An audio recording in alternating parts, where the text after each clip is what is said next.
Hello, this story is called Riley and the Curious Koala, A Journey Around Sydney by Tania McCartney. There's lots of koalas hiding in the pictures of this book. See how many you can find.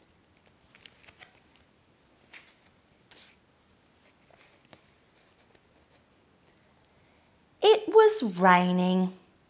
Riley watched as fat raindrops slid down the window pane.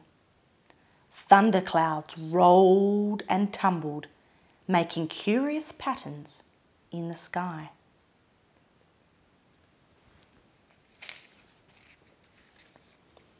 Rumbling, tumbling, rolling clouds. Riley watched in amazement at the magical landscape unfolding before him. It was a city!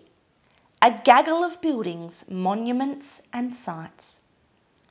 But what was that curious fluffy thing peeking through the cloudy haze?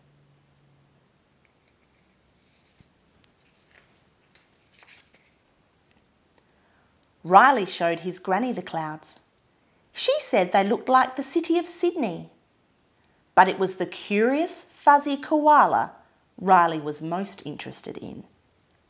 He knew he had to find that creature. So he pulled on a pair of yellow gumboots, grabbed his brolly, jumped in his little red plane and zipped off to Sydney with his friends, Dragon and Bear.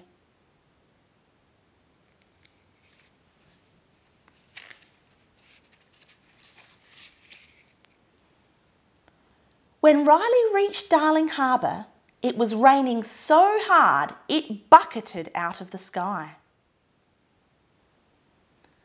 Riley whizzed through the monorail tunnel where it was nice and dry.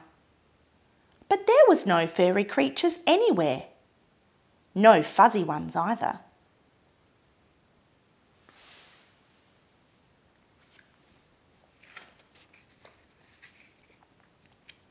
He soared down to the rocks.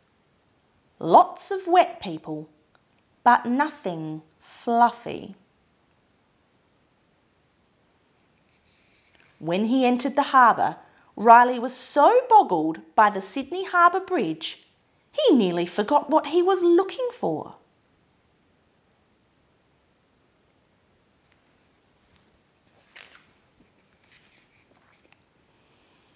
At Circular Quay, ferries bobbed in the water, green and gold. But there was no sign of that pesky koala. Riley flew in close to a lolling ferry. No koala. Or is there?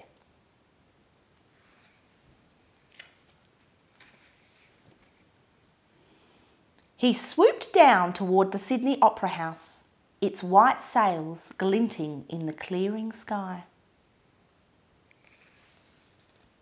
No koala.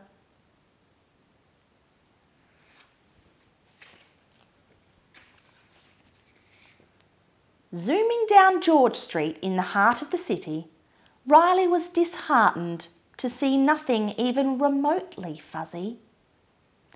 I don't think Riley's looking very well, do you?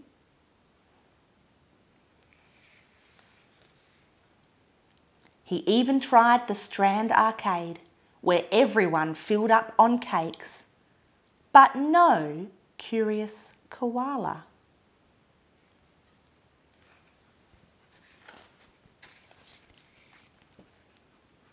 Next were Sydney's beaches. At Manly, Riley glimpsed the most curious sights.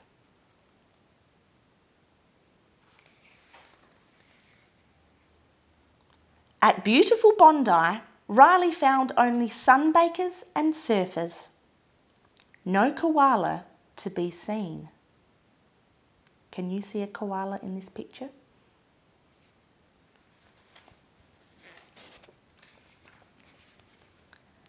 Back at Sydney Harbour, Riley flew right through the grinning mouth of Luna Park. Could Riley find this elusive koala amongst the fairy floss and Ferris wheels? No, he could not. But as Riley flew high into the sky, he heard something peculiar, something noisy, something curious.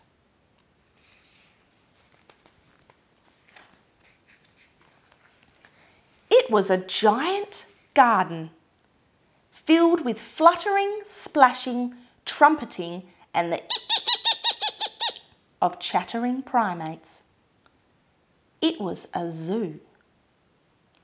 Riley swooped his plane down low in search of anything fluffy and grey. He saw Prickly and Frizzy and Spotted and Smooth. He saw Scaly and Wrinkly and Rough. He saw Feathered and Speckled and Downy and Stumpy and Lumpy and Bumpy, and a sort of velvety texture, but nothing fluffy and grey.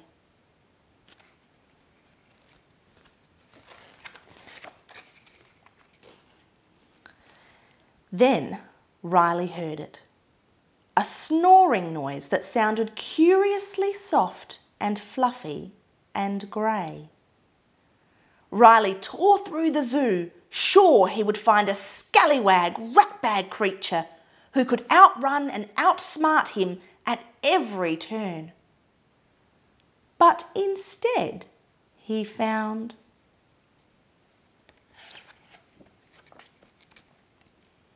this. Riley knew he had found his curious koala, a dozy little creature who ate only the leaves of the eucalyptus tree and drank only once in a blue outback moon. With a wave to his fluffy new friend, Riley jumped in his little red plane and headed for home.